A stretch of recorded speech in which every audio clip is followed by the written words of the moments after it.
शिवाय गुरवे नमः। शिवाय गुरवे नमः। शिवाय गुरवे नमः। शिवाय गुरवे नमः। शिवाय गुरवे नमः। शिवाय गुरवे नमः। అమ్మ శుభకరి, శోభన, సులభంగా పొందవచ్చు. ఆ ధర్మం నీవు ఆచరిస్తే అమ్మ నీ దగ్గరే ఉంటుంది. అన్ని రకములైన శోభనాలు, శుభములు కలుగచేస్తుంది. దీనికోసం ఒకళ్ళు, దానికోసం ఒకళ్ళు, అలా అంటే నీ కోరికలు రకరకాలు. అలా రకరకాలుగా పట్టుకోక్కర్లేదు, ఒక దైవాన్ని పట్టుకుంటే చాలు. వేదంలో చెప్పబడ్డ ఏ దేవతలు దైవమో ఉన్నారో వారిని కనుక ఆరాధిస్తే అందులో ఒకరిని పట్టుకుంటే చాలు, నీ మనసుకు నచ్చిన వారు. రోజుకొకళ్ళని పట్టుకోవాల్సిన ఆవశ్యకత ఉండదు. అందుకే శంకరులు చాలా స్పష్టంగానే చెప్పారు, అన్య దేవతలను ఆరాధించి లాభం లేదయ్యా. వేదంలో ఎవరినైతే మనం మామూలుగా డాక్టర్ ప్రిస్క్రైబ్ చేసిన మెడిసిన్ అన్నట్టుగా వేదంలో ఏ దేవతల్ని ప్రిస్క్రైబ్ చేశారో వారిని ఆరాధిస్తే చాలని. అలాగే శివానంద లహరిలో ఆయన చెప్పినట్టుగా శివుణ్ణి ఆరాధించకుండా అన్య దేవతలని, అంటే ఇక్కడ అర్థం వేరే దేవతలని ఆరాధించరాదని చెప్పటం లేదు. నీవు ఆరాధించే దైవమే పరదైవము, అల్టిమేట్. అంటే సమస్తము ఆయన ఇస్తాడు, అంతే తప్ప చదువుకోకళ్ళు, విఘ్నాలకొకళ్ళు, ధనానికొకళ్ళు అలా పెట్టు. మనం ఆరాధించవలసిన ఆవశ్యకత లేదని చెప్పడం. అందువలన శంకరులు ఏ ఇబ్బంది లేకుండా వేదములో ఎవరిని అంటే ఏ దేవతలు చెప్పబడ్డారో వారి గురించిన స్తోత్రాలన్నీ ఆయన చేశారు. ఎన్నోసార్లు చెప్పుకున్నట్టుగా చాదస్తం అనుకున్నా ఆయన స్తోత్రాల్లో ఎక్కడా కూడా శంకరులు చేసినట్టుగా ఉండదు. ఆయన ఎక్కడా రాసుకోలేదు కూడా కింద. ఆయన ఏ స్తోత్రాన్ని అయినా మీరు పారాయణ చేసేటప్పుడు, ఆ స్తోత్రాన్ని పఠించేటప్పుడు మీరే ఆ స్తోత్రాన్ని రాశారా అన్నట్టుగా ఉంటుంది. ఆ అమ్మని అయ్యనో మీరే ఆరాధిస్తున్నట్టు ఉంటుంది తప్ప ఎక్కడా కూడా ఎవరో రాసింది మన. ఎందుకంటే మీరు ఆటోమేటిక్ గా చదువుతూ కింద శంకరాచార్య విరచిత ఇతను చదివేస్తూ ఉంటారు, కానీ ఇక్కడ శంకరాచార్య విరచిత ఉండదు. ఆ విధంగా ఉంటాయి. అయితే లలిత సహస్రనామం గొప్పతనం మీకు తెలిసిందే. ఆవిడలోంచి వచ్చిన వసన్యాది వాగ్దేవతలు. అసలు ఇదంతా గురు పరంపరగా వచ్చింది. రహస్యాది రహస్యమైన స్తోత్రం ఇది, అసమానమైన ఫలితం ఉన్న స్తోత్రం ఇది. దీనికి ఆవిడ నిన్న మనం చెప్పుకున్నట్టుగా అత్యంత సులభంగా ఎటువంటి ప్రయాస లేకుండా పొందవచ్చు. ఈవిడికి ఓ పెద్ద వేరే నైవేద్యాలని అలా వేరేవన్నీ ఏమీ లేవు. భక్తి శ్రద్ధ చాలు, రెండు ఒకటే. భక్తి శ్రద్ధ రెండు పదాలు చెప్పాలని చెప్పటమే. ఎదురుగుండా ఆ అమ్మ కూర్చుని ఉంది. అమ్మ నీకోసం చదువుతున్నానని మీరు ఎప్పుడైతే చదువుతారో అన్య ఆలోచన లేకుండా, అంటే దిక్కులు చూడకుండా, సెల్ ఫోన్లు చూడకుండా, మధ్యలో మాట్లాడకుండా ఆ చదివే కాసేపు 20 నిమిషాలు ఆ అమ్మనే ఫోటో అయినా సరే చూస్తూ భావన చేస్తూ గనక మీరు ఈ స్తోత్రాన్ని పఠిస్తే చాలు. ఒక్కసారి పఠించిన సర్వశుభాలను ఆవిడ మీకు కలుగ చేస్తుంది. ఏమండి సరేనండి ఒకరోజు చదివేసి ఇంకా మానేలా అని అనరాదు. రోజుకి ఒక్కసారి. ఎందుకంటే రోజు మనం గాలి పీలుస్తాం, రోజుకి ఎన్నిసార్లు లోపల వేస్తూ ఉంటాం. కోరికలు కూడా ఒకటితో ఆగిపోయాయా? ఎన్నో కోరికలు, రకరకాల కోరికలు. మరి అన్నప్పుడు ఒక్కసారి చదివితే ఎలా కుదురుతుంది? ఆకలేసినప్పుడల్లా తింటారు కదా అలా. కాబట్టి ఇక్కడ రోజుకు ఒక్కసారైనా ఆ చదివేది ఏదో చక్కగా పొద్దున్న బ్రహ్మ ముహూర్తం, ఇలా కొంత కాల నిర్ణయాలు జరిగాయి. అన్ని కాలాలు ఆ అమ్మవే అయినా కూడా నీకంటూ కొంత కాలాన్ని పెట్టుకున్నావు. నువ్వు పొద్దున్న, సాయంత్రం, మధ్యాహ్నం, ఇలా రాత్రి, ఈ సమయంలో ఇవి చేయాలని ఒక వ్యవహారం నీకున్నది. అందువలన ఏ వ్యవహారాలు లేని కాలము ఆ అమ్మకి ఇచ్చారు. అందులో పెద్ద దోషం ఏమీ లేదు. ఆ సమయం వ్యవహారాలు లేవు కాబట్టి నీ మనసు ప్రశాంతంగా ఉంటుంది కాబట్టి ఆ సమయంలో దైవారాధన భక్తి శ్రద్ధలతో చేయగలుగుతావు కాబట్టి ఆ సమయం. ఆ తర్వాత నువ్వు ఆరాధించే దైవం యొక్క నామాన్ని నీవు చేసుకుంటూ ఉండవచ్చు. కాబట్టి మోక్షాది పురుషార్థాలను కూడా ఆవిడ ఇస్తుంది. అవే శోభనాలంటే. రాజరాజేశ్వరి మహారాజ్ఞిలాగా రాజరాజేశ్వరి అందరినీ పరిపాలించేది అమ్మ. ప్రజలను పాలించేవారు రాజులు. వారిని పాలించు అష్టదిక్పాలురు, ఈ మనువు, చంద్రుడు, కుబేరులు, బ్రహ్మ, విష్ణు, మహేశ్వరులు, వీళ్ళు రాజరాజుంట. అంటే వీళ్ళని ఇప్పుడు మనకి చక్రవర్తి అంటారండి కింద వాళ్ళు. ఇప్పుడు మనకి కూడా ఏమవుతుంది, రాష్ట్ర మంత్రులు వీళ్ళని దాటితే అప్పుడు ప్రధానమంత్రి. ఇలా ఒక ప్రోటోకాల్ ప్రకారం అనండి, లేకపోతే ఒక పద్ధతి. ఆ ఒక ఆఫీస్ తీసుకున్నా చూడండి, కింద నుంచి పై స్థాయి వరకు ది సూపర్ బాస్, అల్టిమేట్. కాబట్టి ఈవిడ సూపర్ బాస్ వీళ్ళందరికీ. ఆ రాజరాజులకు కూడా, అంటే చక్రవర్తి అంటారు కదా, మామూలు రాజులు అట్లా మహారాజ్ఞి అని మనకి ప్రథమంలోనే వచ్చింది. అంటే అమ్మ రాజరాజేశ్వరి, అందరినీ పరిపాలించేది ఆ అమ్మే. కాబట్టి వీరందరినీ పరిపాలిస్తుంది కాబట్టి రాజరాజేశ్వరి. రాజ్యదాయిని పరమేశ్వరి రాజరాజేశ్వరి అగుట రాజ్యదాయిని అనబడుట సహజం. తన ఉపాసక శ్రేష్ఠులకు భూలోక రాజ్యాలను, దేవలోక రాజ్యాలను, వైకుంఠ రాజ్యాలను ప్రసాదిస్తుంది. కైలాసం ఈశ్వరుడు, వైకుంఠం విష్ణువుకు, సత్యలోక బ్రహ్మకు, ఇలా అమరావతి, తేజవతి అగ్నిదేవుడికి, ఇలా రకరకాల, అంటే ఎవరి కేటగిరీస్ వాళ్ళకు ఒక రాజ్యం ఇచ్చేసింది. మరి వాళ్ళు అష్టదిక్పాలు వాళ్ళని చేయాలి అంటే వాళ్ళ కింద కొంతమంది ఉండాలి కదండి, అనుచరులు. అలా ఇప్పుడు ఏమిటి ఇది, మన సాఫ్ట్వేర్ కంపెనీలో ఒక టీం లీడ్ ఉంటాడు, ఆయన కింద కొంతమంది ఉంటారు కదా. అలా డాక్టర్స్ ఉంటారు, డాక్టర్కి ఒక టీం ఉంటుంది. ఇప్పుడు కొంచెం పెద్ద డాక్టర్ అనుకోండి, ఆయన కింద కొంత టీం వర్క్ ఉంటుంది. ఫస్ట్ వీళ్ళు చూస్తారు, వీళ్ళు చూసి రిపోర్ట్స్ ఆ పెద్ద ఆయనకి ఇస్తారు, అప్పుడు ఆయన చూస్తారు. అంటే ఒక పద్ధతి లాగా వీళ్ళందరూ. అలా అమ్మ వీళ్ళని రాజులుగా పెట్టింది. ఇప్పుడు మనకి గ్రామానికి మునసపు, కరణము ఇలాంటివన్నీ లేవండి. ఎక్కడ ఏది కూడా మనకి భిన్నంగా ఆవిడేమి ఏర్పరచుకోలేదు. ఇన్ని ఏర్పరిచినా ఆవిడ ఎంత ఆనందంగా ఉంది, ఎంత స్థిరంగా ఉంటుంది, బుద్ధి స్థిరత్వం ఎంత ఉంది, అది మీరు నేర్చుకోవాలి. ఏమండి ఆవిడ అది కదా అంటే, నీవు ఆవిడ సమానంగా, నీలో ఉన్న ఆ శక్తి ఆవిడే కదా, ఇంకా నీకు అనుమానం ఎందుకు అని చెప్పారు.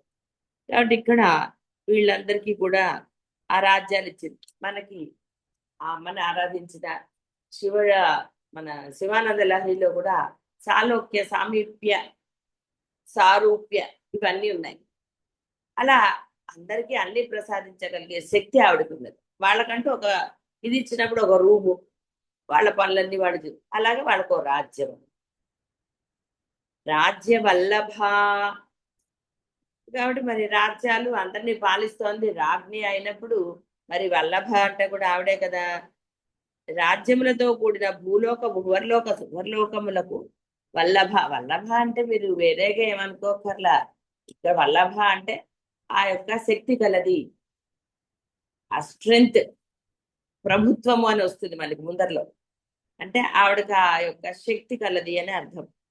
ప్రభ్వి అంటే రాజు అని కూడా. అంటే ఇందాక రాజ్ఞి వచ్చింది కాబట్టి నేను మళ్ళీ ఆ అర్థం మీకు చెప్పలేదు. పరిపాలించే శక్తి ఉన్నది ఆవిడకి, ఆ సమర్థత కలదు ఆవిడ. బ్రహ్మాండంలో కూడా ఆవిడే. తన ప్రతినిధులుగా త్రిమూర్తులు, దిక్పాలకులు, ఇలా మిగతా వాళ్ళందరినీ ఆవిడ నియమించింది. ఆ త్రిమూర్తులు గాని, ఈ దిక్పాలురు గాని పరమేశ్వరి యొక్క ప్రతినిధులే గాని స్వతంత్రులు కారు. పరమేశ్వరి యొక్క బ్రహ్మాండ రాజ్యముగు శ్రీచక్ర శ్రీనగర రాజ్యమందు వీరందరూ ఆవరణ దేవతలు. ఇక్కడ మళ్ళీ శ్రీచక్రం అనగానే వేరేదేది తీసుకోకర్లేదు, ఈ బ్రహ్మాండమే పెద్ద శ్రీచక్రం. వీళ్ళందరూ ఆవిడ అనుచరులు, చాలా చోట పెట్టి పరిపాలన చేస్తారు కదండి, అందరూ ఒక దగ్గరే ఉంటారు. వాళ్ళ యొక్క కేటగిరీస్ ఎక్కడెక్కడ ఉన్నాయో అలా ఊరికో అధికారి, ఈ అధికారుల మీద ఇంకో అధికారి, ఇలా రకరకాలుగా ఉంటుంది. ఇప్పుడు అవంతా వివరంగా మనం తెలుసుకోవాల్సిన ఆవశ్యకత లేదు కాబట్టి దాని గురించిన వివరణ లేదు. ఇక్కడ మీరు తెలుసుకోవాల్సింది ఏంటి అంటే, మీకు మామూలు మీ భాషలో అర్థమైంది సూపర్ బాస్. ఆ సూపర్ బాస్ అమ్మ. మన ఒక దేశానికి ఒక ప్రధానమంత్రి ఎలాగో అలా ఈ కింద ఎంతమంది వేరే మంత్రులు ఇంకోటి అంటే ఎంతమంది ఉన్నా కూడా అందరికీ సూపర్ బాస్ ఆయనే కదా. ఇలా అందుకని మనకి స్తోత్రం మొదట్లోనే వచ్చినట్టుగా మహారాజ్ని రాజత్ కృప, రాజత్ కృప అని విడిగా చెప్పుకోవచ్చు కావాలంటే. రాజత్ కృప అఖిలాండ కోటి బ్రహ్మాండ వల్లభయోగు పరమేశ్వరి యొక్క అపార కృప యొక్క ప్రకాశ విశేషము వర్ణించడానికి ఏమీ లేదు. ఏమని వర్ణిస్తారు? పరమేశ్వరి తన భక్తజనుల యందు ఈ బ్రహ్మాండములందలి జీవజాలం మందు ఎక్కడైనా సరే అపార కృపా విశేషం కదా. అంటే ఆవిడకి ఆవిడ పాలించే, ఆవిడ కిందున్న వాళ్ళ మీద, ఆవిడ సృష్టి చేసిన వాళ్ళ మీద, అంటే కేవలం తను నియమించిన అధికారుల ఎందే కాక ప్రజల ఎందు కూడా అని అర్థం. అసలు ఆవిడ లేనిది లేదు అన్న తర్వాత ఇంకా మనం విడిగా చెప్పాల్సిన ఆవశ్యకత లేదు. సర్వము తానే అయింది. అభేదం అని కూడా చెప్పుకున్నాం. నిస్వార్థం, నిర్మలత్వం, ఇలా ఆవిడ యొక్క గుణ విశేషణాలు ఎన్ని చెప్పినా తప్పే. అందరి యందు అపారమైన, దానికి నిదర్శనంగానే మనం ఆహార విశేషాల గురించి చెప్పుకున్నాం. ఒక జంతువుకి, అంటే జంతువుల్లో కూడా అనేక రకాలు, మనుషుల్లో అనేక రకాలు. ఈ తర్వాత కూడా పుట్టినప్పుడు కొంచెం పెరిగాక ఆ తర్వాత వీడి ఆహారం మారుతూ ఉంటుంది. కేవలం ఆహారమే అవి ఏర్పరిచింది. అలాగే వీడు ఒక భూమి మీద వీడు నడవాలి అంటే ఈ భూమి కదలకుండా ఉంది, గాలి పీల్చుకోవాలి, ఊపిరి ఆడాలి కదా. లోపలికి గాలి పీల్చి బయటకు వదలకపోయినా కష్టమే, వదిలిన గాలి వేరే గాలి పీల్చుకోకపోయినా కష్టమే. అంటే ఇవన్నీ ఎవరు చేస్తారు? ఆ వాయువు అనండి, ఏదైనా సరే, అగ్ని మండేటట్టు అనండి, ఒక కట్టెను తెచ్చి నువ్వు వెలిగిస్తే అది వెళ్ళకపోతే ఇప్పుడంటే గ్యాస్ స్టవ్లు వచ్చాయి అప్పుడు, ఇలా ప్రతిదీ ఆవిడ యొక్క ఆ అనురాగానికనండి, కృపకి, కరుణకి నిదర్శనాలు వాయువు, ఏదైనా సరే. కాబట్టి ఎప్పుడోనే మనకు తెలిసినట్టుగా కనపడేది కనపడదు, సర్వము ఆ అమ్మే. ఆవిడ గనక ఆ ఏ మాత్రం ఇప్పుడు మన శరీరాల్లో తీసుకుంటే అవయవాల గురించి ఆవిడ కనుక, అంటే ఆవిడ అనుగ్రహం తగ్గితే ఒక అవయవం పనిచేయలేదనుకోండి తెలుసు. ఎలాగా ఒక వయసు వస్తున్నా కొద్దే కాదు, కొంతమందికి రకరకాల, అది మామూలుగా మనం ఆ వాడి కర్మను బట్టి అని మామూలుగా అనేసుకుంటూ ఉంటాం. ఏదైనా సరే ఆ అమ్మ యొక్క అపార కరుణ, ఆ కరుణ లేదే ఈ రోజు నీవు లేవు అని కూడా చక్కగా అనొచ్చు. ఆవిడ కరుణ వల్లే నీవు గాలి పీల్చుకోగలుగుతున్నావు, తిన్నది నీకు అరుగుతోంది. ఆవిడ అనుగ్రహం ఎంత సులభంగా పొందవచ్చో కూడా మనకు తెలుసు. కేవలం ధర్మమే కదండి ఆచరణ పెట్టాలి. నీవు ధర్మాచరణ పెట్టు చాలు, ఇంకేం అక్కర్లేదు. ఆవిడ అనుగ్రహం నీకుంది. ఇంకా మళ్ళీ అనుగ్రహం ఉందా లేదా నువ్వు ఆలోచించక్కర్లేదు. ధర్మాన్ని ఆచరణలో పెడితే అనుగ్రహం ఉన్నది అంతే. కాబట్టి అందరూ కూడా ఇక్కడ ధర్మం అనగానే కేవలం ఉద్యోగ ధర్మము, ఇంకో ధర్మము అలా వెళ్ళకండి.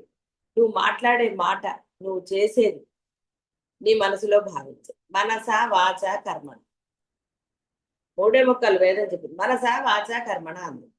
కాబట్టి మనసులో అధర్మమైన ఆలోచనలు చెయ్య. భావ వివర్జిత, ఆలోచన రహిత స్థితి. ఏది ఆలోచించం, ఏది ఎలా సుమ్మయిరు.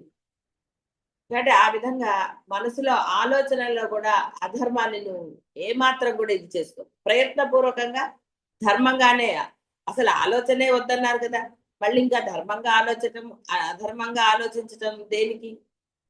అందువల్లే నామస్మరణ సాధన చేయండి. వాచ, నీ మాట పరులని బాధ పెట్టేదిగా గాని, పరులకు ఇబ్బంది కలిగించేది గాని అలాంటి మాటలు నువ్వు మాట్లాడాలి. అవును, తల్లివో లేకపోతే ఒక అధికారివో నీవు అవతల వాడు చేసినప్పుడు నువ్వు మాట్లాడవచ్చు సందర్భాన్ని బట్టి, అది ధర్మయుతమైనప్పుడు. అంతే తప్ప అధికారం ఉంది కదా అని, లేదా నేను ఏదన్నా వీడు నోరు మూసుకుని పడుంటాడని కానీ, అంటే మీ భావనే ఎప్పుడైతే అందుకే మనసు ఫస్ట్. మీ భావన అధర్మం అయినప్పుడు మీ మాట కూడా అధర్మంగానే వస్తుంది. కాబట్టి ఇక్కడ ఆ కర్మణ అంటే ఆచరణ, ఆచరణ అనేది ఆ ధర్మంగానే ఉండాలి. అవతలి వాడు ఎలాంటి వాడు నీకు అనవసరం. నీవు ఆచరణ ఎలా ఉంది, నీ ఆచరణ అది చాలా ముఖ్యమైనది. కాబట్టి ఈ ధర్మం అనేది ఆచరించటం అనేది అత్యంత సులభమైనది. ఎందుకంటే వేరేవనుకోండి బోర్డు ఆలోచించాలి, ఆశించడం జరుగుతుంది. చేస్తే ఏమిటి, చేయకపోతే ఏంటి, ఇలా ఎన్నో వస్తాయి. అనేకమైపోయి బుర్ర పాడవుతుంది. మళ్ళీ అప్పుడే డిస్కషన్లు, నానా గోలలు ప్రతి వాళ్ళతో. అదే అలా లేదనుకోండి, నిర్మలమైన మనస్సు ఉందనుకోండి, స్ఫురణ మీకే వస్తుంది. అది ఏ విషయమైనా సరే. ఎందుకంటే నిర్మలమైన మనస్సులోనే, అంటే ధర్మంలోనే ఆ పరబ్రహ్మం ఉంటుంది, నువ్వు ఆరాధించే దైవం. ఆ గురువు అయినా సరే వాళ్ళే నీకు స్ఫురణ శక్తి. వేరే ఎవరున్నారు? నీలో ఉన్న శక్తే పరబ్రహ్మం అంటుంటే మళ్ళీ నువ్వు విడిగా ఏదో తెచ్చుకోవాల్సిన ఆవశ్యకత ఎక్కడున్నది? ఆలోచించవలసిన ఆవశ్యకత ఎక్కడండి? ఆలోచించండి. ఉన్నది పరబ్రహ్మ శక్తి నీలో. నీలో అన్ని చేయిస్తోంది. నీ వల్ల కానిది నీ దేహంలోనే ఉంది ఎన్నో. నువ్వు చూడాలంటే చూడగలవా? ఏది నువ్వు నీ అంతటి నువ్వు చేయలేవు. ఆ అమ్మ శక్తి అంటే అమ్మ అనుగ్రహం వల్ల నువ్వు ఏదైనా చేయగలుగుతున్నావు. మరి అలాంటప్పుడు ఆలోచన కూడా ఎందుకండి? ఆలోచన ఆవిడ ఏమన్నది? ఒరే నీకు ఇచ్చింది నేను నన్ను తెలుసుకోవడానికి, ధర్మాన్ని ఆచరణలో పెట్టడానికి నీకు ఇచ్చాను రా ఇవన్నీ. నువ్వు దాని ప్రయత్నం చేయి చాలు, ఇంకా వేరే ప్రయత్నాలు నువ్వు చేయక్కర్లేదు. స్పష్టంగానే చెప్పాడు కృష్ణ పరమాత్ముడు. వహామి అహం, వదిలేరా నా మీద, నేను చూసుకుంటా కదా అన్నాడు ఆయన. కాబట్టి ఇక్కడ రాజత్ కృప అంటే అమ్మ యొక్క ఆ కరుణ, సూర్యుడి ప్రకాశము, వాయువు మనకి ప్రసారం అంటే వీచటము, అగ్ని పాచక క్రియ. ఎందుకంటే అగ్ని మీద పెట్టగానే పాచకము అంటే ఈ వంటల గురించి, వాటి గురించి ఎలా జరుగుతుంది.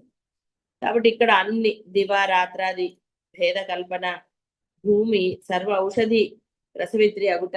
మరి ఆ భూమిలో ఎన్నంటి ఎలా వస్తాయి?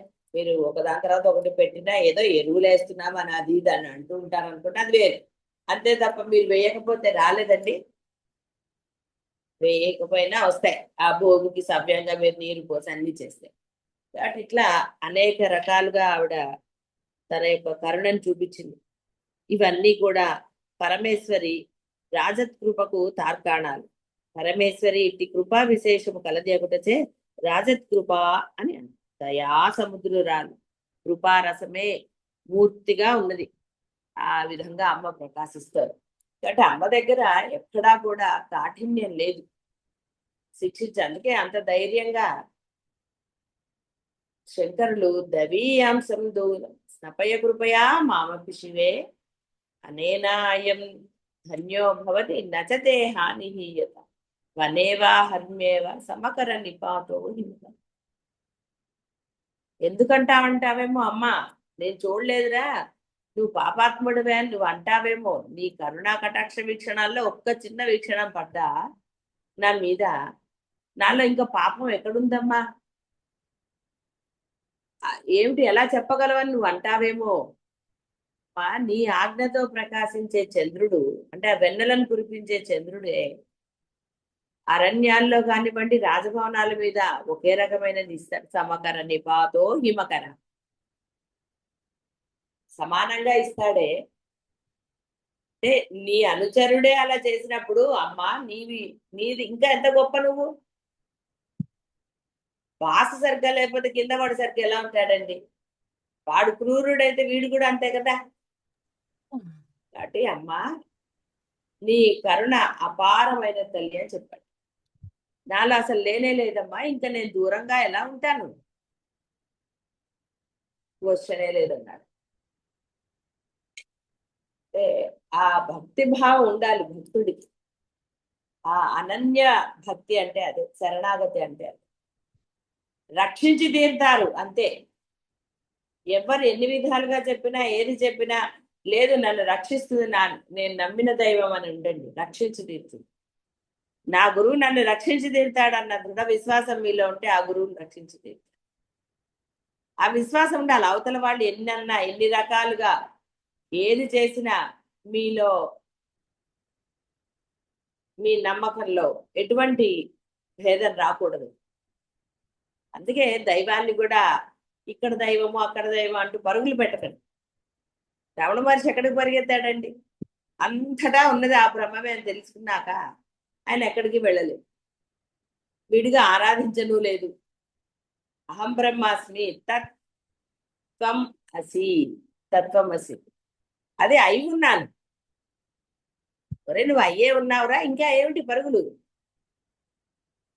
ఇక్కడ నిజంగా అమ్మ యొక్క కరుణ అపారమైనది. రాజపీఠ నివేశిత నిజాశ్రిత. నివేశిత దగ్గర ఒక నిమిషం ఆపినా నష్టం లేదు. రాజపీఠ నివేశిత నిజాశ్రిత. పరమేశ్వరి ఎవరిని అనుగ్రహించినో వానిని సర్వవిధ ప్రజ్ఞానవంతునిగాను సర్వ అధికునిగాను చేయింది. ఆవిడ అనుగ్రహం పొందితే వీడు పొందలేనిది ఏముంటుందండి అసలు? ఇంకా అసలు లేనే లేదు. ప్రజ్ఞానవంతుడు అంటే ఏంటి? జ్ఞాని అని. వాడికి అవసరమైనవి ఇంకేం లేదు, తెలుసుకోవాల్సిన ఆవశ్యకత అంతకన్నా లేదు. తెలివైన వాడికి ఏమన్నా చెప్పక డబ్బో వాడు చాలా తెలివిగల వాడు ఉండి వాడికి ఏం చెప్పక్కర్లేదు, వాడికి అన్ని తెలుసు. అంటే అమ్మ అనుగ్రహం పొందిన వాడికి ఇంకా అసలు వేరే తెలుసుకోవడానికో ఇంకో కష్టపడడానికో అసలు ఏదీ లేదు. సర్వవిధ ప్రజ్ఞానవంతునిగా సర్వ అధికునిగా చేయి. వాడికి అసలు అధికునిగా అంటే అదేదో మీకు ఒక పదవి ఇచ్చేస్తుందని చెప్పటం లేదు. ఎక్కడా కూడా వాడిని కిందకి, అంటే ఇప్పుడు నలుగురి దృష్టిలో ఎప్పుడూ వాడు ఉన్నతంగానే ఉంటాడు.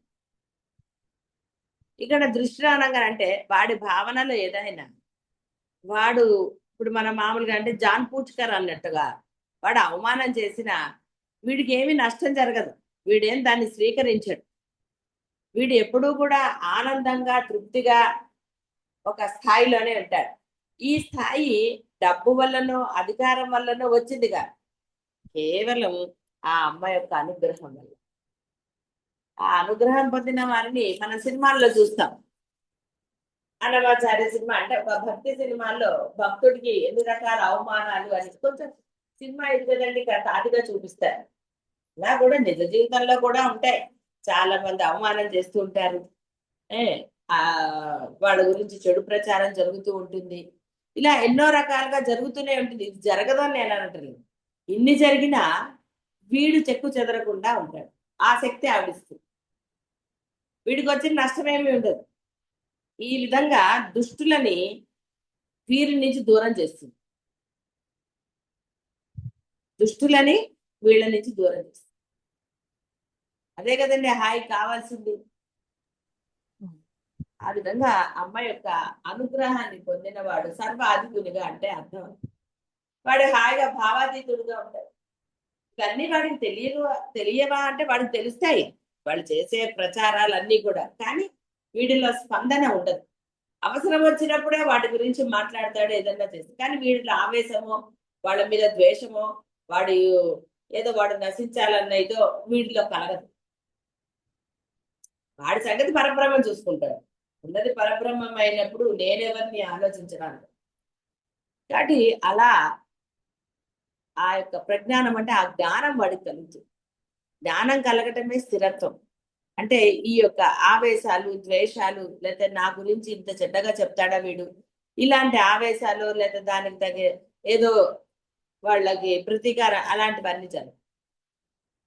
అంటే సర్వాధికునిగాను అలా చేస్తుంది. రాజ్యదాయిని అన్న రాజ్యపీఠముల సింహాసనములు తనయందే స్థిరమగు భక్తి కలిగి తననే సర్వ విధముల ఆశ్రయించిన భక్తవరులకు ఆవిడ ప్రసాదిస్తుంది. కాబట్టి ఇక్కడ రాజ్యాలు లేవు కాబట్టి ఇక్కడ మనం ఆ విధంగా ఏం భావించక్కర్లేదు. ఒకవేళ నువ్వు ఉద్యోగం చేస్తున్నావు అనుకోండి, నీకు ప్రమోషన్లు ఇవ్వచ్చు, లేదా ఆ స్థాయిలోనే నీకు అన్ని సమకూర్చవచ్చు. అది డిపెండ్స్ అన్నమాట. అంటే నీకు ఏది శ్రేయస్సును కలుగ చేస్తుంది, నీ బుద్ధి మారకుండా ఉంది. నీ బుద్ధి స్థిరంగా ఉండాలి అంటే అమ్మ యొక్క అనుగ్రహమే. నీ బుద్ధిని ఉంచుకోలేవు. ఉంచుకోలేవు కాబట్టే కొంత ఈ అంటే నీకు నువ్వు నియంత్రించుకునేటట్టుగా కొంత సాధన చెయ్యాలి. అంటే నీ మీద ఒక నమ్మకం లాగా నీకు ఏది చేయకపోతే మీకు బద్ధకం వస్తుంది, తమో గుణం వచ్చేస్తుంది. ఇక ఆ తమో గుణం నుంచి రజో గుణం వస్తుంది. ఇక సాత్వికతకి అసలు ఎక్కడ దరిదాపులు ప్లేస్ ఉండదు. కాబట్టి కొంత ప్రయత్నం, అప్పుడు నీ మీద నీ కాన్ఫిడెన్స్ వస్తూ ఉంటుంది. ఆ తర్వాత మిగతాది ఏదైతే నువ్వు తెచ్చుకోలేవో అది ఆవిడిస్తుంది. కాబట్టి ప్రయత్నం అనేది నువ్వు ఈ సాధన ప్రయత్నం, బాహ్య ప్రయత్నాలు అక్కర్లేదనే చెప్తుంది అమ్మ.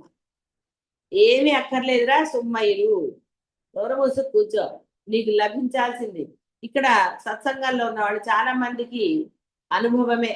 పిలిచి ఉద్యోగాలు దొరకటం కానివ్వండి, బాహ్యమైన ప్రపంచంలో ఎన్నో మీకు అవసరమైనవి మీరు కష్టపడకుండా మీరు పొందటం కానివ్వండి, ఇలా ఎన్నో ఆ ఇల్లు వాకిళ్ళ ఏదైనా సరే, కేవలం ఉద్యోగాలే అని చెప్పట్లేదు, ఇల్లు ఆ సమయం రాగానే మీకు కొత్త ఇల్లు దొరకటం, ఇలా అనేక రకాలు. ఎవరికి ఏదో ఆ విధంగా ఆ అమ్మ. కాబట్టి మీలో ఆ సాధన ప్రయత్నం అనేది ఉంటే చాలు. ధర్మం ఆచరణ అనేది ధర్మం, అది ఎప్పుడు మర్చిపోరాదు. ఆ ధర్మం యందు మీరు స్థిరంగా నిలబడడానికే ఈ సాధన. ఆలోచన రహితంగా ఉండడానికి. ఆలోచన చేస్తే అధర్మాన్ని చేయగలుగుతాం. ఎందుకంటే అధర్మాన్ని చేయడం తీరిగ్గా, అందుకని అధర్మం చేయకుండా ఉండే శక్తి నీకు కలగటానికే ఈ సాధన. కాబట్టి ఇది చెయ్యాలి. ఇది చేస్తే అమ్మ తన భక్తులకి అని చెప్పింది కదా ప్రీతి అని, అలా. కాబట్టి రాజ్యపీఠ నివాసులందరూ కూడా పరమేశ్వరు యొక్క నిజాశ్రితులే. అంటే నిజంగా అమ్మని ఆశ్రయించిన వాళ్ళే వాళ్ళందరూ కూడా. అంటే ఇప్పుడు మనం దిక్పాలను అంటున్నాం, శివుడు, మళ్ళీ విష్ణుమూర్తి, బ్రహ్మ, ఈ యొక్క బ్రహ్మాండానికి అంటే సృష్టి చేస్తారు, వీళ్ళు లయం చేస్తారు. వీళ్ళందరూ కూడా అమ్మని, అంటే ఇక్కడ నిజ ఆశ్రితులు అంటే అర్థము శరణాగతి పొందిన వాళ్ళని. అమ్మ తప్ప అన్యము లేదని, అదే విధంగా వారి యొక్క ఆచరణ ఉంటుందని అర్థం. అంతే తప్ప 2 రోజులకోసారి బుద్ధి మార్పులు ఉండవు. చూడండి, బాహ్య ప్రపంచంలో జీవుడు అలా బుద్ధి వాడిది మారుతూనే ఉంటుంది. వాడు పొందింది మర్చిపోతాడు. ఎప్పుడు కూడా వాడు ఏం పొందాడు, ఎంత లాభం పొందాడు, ఇలాంటివన్నీ మర్చిపోతాడని. వాడికి ఎప్పుడో మనసుకి ఏదో అనుకుందాం, వాడికి అక్కడ నష్టం జరగక్కర్లా, వాడికి నచ్చలేదు అంతే. ఇక వాడు దూషించటం అనేది వాడికి చాలా ఈజీ. అది గురువులనైనా సరే, ఎవరినైనా సరే. దైవాన్ని కూడా అనేస్తాడు, చట్టి ఈ దేవుడు వేస్ట్ అని. మరి వీళ్ళందరూ ఆవిడ ఇదే కదా నిజాశ్రితులు, ఆవిడని శరణాగతి పొందిన వాళ్ళే. మామూలుగా కూడా ఏమంటారంటే, ఈ పరివార దేవతలు వీళ్ళందరూ ఎందుకురా, సాక్షాత్ శివుడు తెలిసినప్పుడు అంటే నవగ్రహాలు ఇవన్నీ ఎందుకు ఆరాధించడం, సాక్షాత్ అసలైన వాడు తెలిసాడు వాడిని ఆరాధించరా, వీళ్ళందరినీ ఆరాధించక్కర్లేదు. దానికి ఉదాహరణ మనం ఎన్నా సరే ప్యూన్ని పట్టుకోవటం ఎందుకండి, బాస్ చుట్టం అయితే, చుట్టమో స్నేహితుడు అయితే డైరెక్ట్ గా బాస్ తోటే మన పనులు అవుతాయి. అదేవిధంగా ఆ పరబ్రహ్మాన్ని ఆరాధిస్తే, దైవాన్ని, అసలైన దైవాన్ని ఆరాధిస్తే మనకి ఇంకా వేరేగా అక్కర్లేదు. అంటే ఈ యొక్క చిన్న చిన్న దేవతలను ఆరాధిస్తూ వెళ్ళక్కర్లేదు. డైరెక్ట్ గా గుళ్ళో మీరు అంటే మీరు ఎవరినైతే శరణాగతి పొందారో ఆ దైవం దగ్గరికి వెళ్ళిపోవచ్చు. ఈ పరివార దేవతలందరినీ పూజించవలసిన ఆవశ్యకత లేదని చెప్పదు. అలానే పూజించక్కర్లేదని చెప్పటం లేదు. నీకు సమయం లేదు అన్నప్పుడు అసలు దైవాన్ని పూజించుకుంటే, ఇవన్నీ పెట్టుకుంటే అసలు దైవం నీ ఎప్పుడు ప్రార్థన చేస్తావు? కాబట్టి సూక్ష్మాన్ని గ్రహించాలి. సూక్ష్మాన్ని గ్రహించకుండా నీ ఇష్టం వచ్చినట్టు భావన చేస్తే మళ్ళీ లేనిపోదు. ఇక్కడ అర్థమైతే నీవు నీ బుద్ధిని స్థిరంగా ఉంచుకో, అదే అసలైన, అది నిజాశ్రిత. నిజంగా నువ్వు ఆశ్రయించు, ఎందుకంటే నిజం అది. నీకు ఎక్కడా కూడా భేదభావం కలగట్లేదు. నీ మనసులో భేదభావం ఆరాధన ఏందో అంటే అది గురువులా దైవమా, నీకు ఎక్కడా కూడా వారి యందు భేదభావం ఏమోనండి, ఈ దైవాన్ని ఆరాధిస్తున్నాను ఎప్పటి నుంచో, ఈ స్తోత్రం చదువుతున్నాను కానీ ఎబ్బే ఫలితం ఏం లేదండి అంటే ఆ బుద్ధి అంటే నీ బుద్ధి స్థిరం కాలేదు కాబట్టి నీకు ఇంకా ఇది అవ్వలేదురా. స్థిర బుద్ధిని చేసుకుని ఆ స్తోత్రాన్ని చదువు చాలు. ఒక్కసారి చదివినా నీకు అనంతమైన అనుగ్రహాన్ని ఇస్తుంది ఆవిడ. ఎందుకంటే ఆవిడ దగ్గర అనుగ్రహం తప్ప ఏమీ లేదు. ఆ అనుగ్రహమే నీకు సర్వాన్ని ప్రసాదిస్తుంది.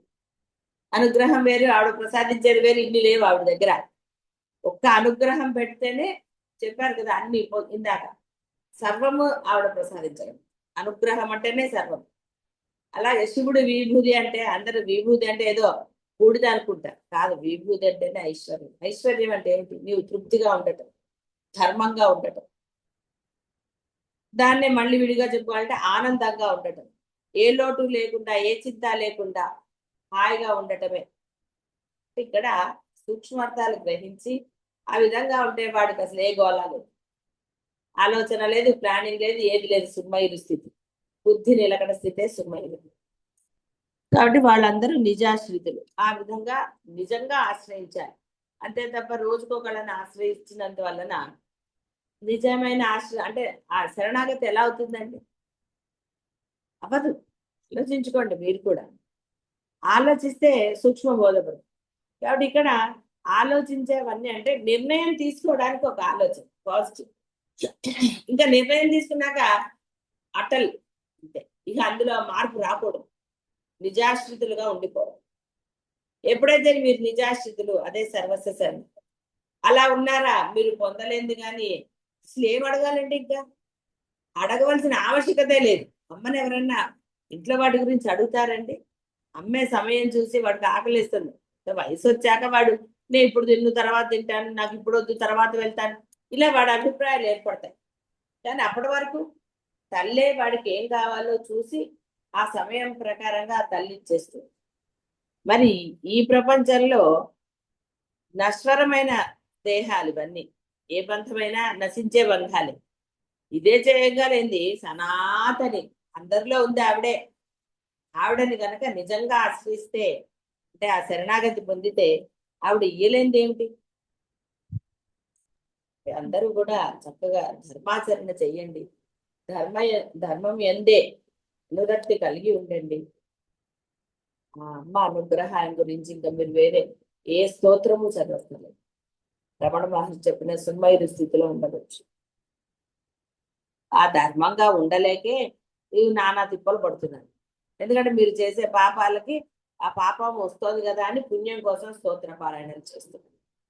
అలా ఉండకుండా ధర్మంగా ఉండండి, ఏమీ జరగదు. చూడండి ఎంతటి నిర్భయత్వం వస్తుంది, ఆనందం వస్తుంది, తృప్తి వస్తుంది. ఇది అనుభవించిన వాళ్ళకి తెలుసు. మీరు అనుభవించలేదా అంటే అనుభవించినా దాన్ని మర్చిపోతాం. ఎందుకంటే ఒకరి దూషణ ఎప్పుడు జరుగుతుందండి? వారు చేసిన మంచి మీరు మర్చిపోయినప్పుడు. అప్పుడు చేస్తే అనంత, అప్పుడు చేశాడు కదరా ఇప్పుడు కూడా చేస్తాడన్న నమ్మకం నీకు ఎందుకు లేదు అంటే వీడి దగ్గర సమాధానం ఉంటుందా? ఉంది. అంటే ఇక్కడ ఆ పరబ్రహ్మాన్ని, అంటే ఆ పరబ్రహ్మ రూపాలైన దైవం కానీ గురువుని కానీ ఎప్పుడూ కూడా నిజమైన ఆశ్రయాన్ని పొంది ఉండండి. అంతే తప్ప అవసరానికి అన్నట్టుగా ఉండకండి. ఎందుకంటే మీ మనసులో భావం మీకు తెలిసినా తెలియకపోయినా వారికి తెలుసు. కాబట్టి నిజాశ్రితులుగా ఉండండి తప్ప అవసరానికి అన్నట్టుగా ఉండకండి. అది మిమ్మల్ని ఎటువైపు తీసుకెళ్తుందో మీకు తెలియంది కాదు. చక్కగా ధర్మాచరణ పొంది ఆ అమ్మ యొక్క రాజ్ఞి, మహారాజ్ఞి, రాజరాజేశ్వరి, వీటన్నిటికీ మహారాజ్ఞిలోనే ఉంది. శ్రీమాత శ్రీ మహారాజ్ఞి, ఆవిడ శ్రీమత్ సింహాసనేశ్వర చెప్పండి కదా. ఆ యొక్క సింహాసనం ఏమిటి? నీ యొక్క మనస్సు. ఆవిడ దాని మీద కూర్చుని ఉంటే స్థిరంగా, ఇంకా నీ బుద్ధి వక్రంగా ఎలా వెళ్తుందండి? నిజాశ్రిత అలా ఆశ్రయించి ఉండాలి. ఆవిడ అలా స్థాపన చేయి నీలో. అప్పుడు చూడండి ఆ ఆనందమా బ్రహ్మానందమా, అది మాటల్లో చెప్పలేనిది, స్వయంగా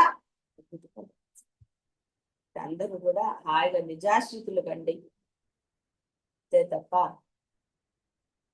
వేరేగా ఉండదు. శుభం భూయాలు.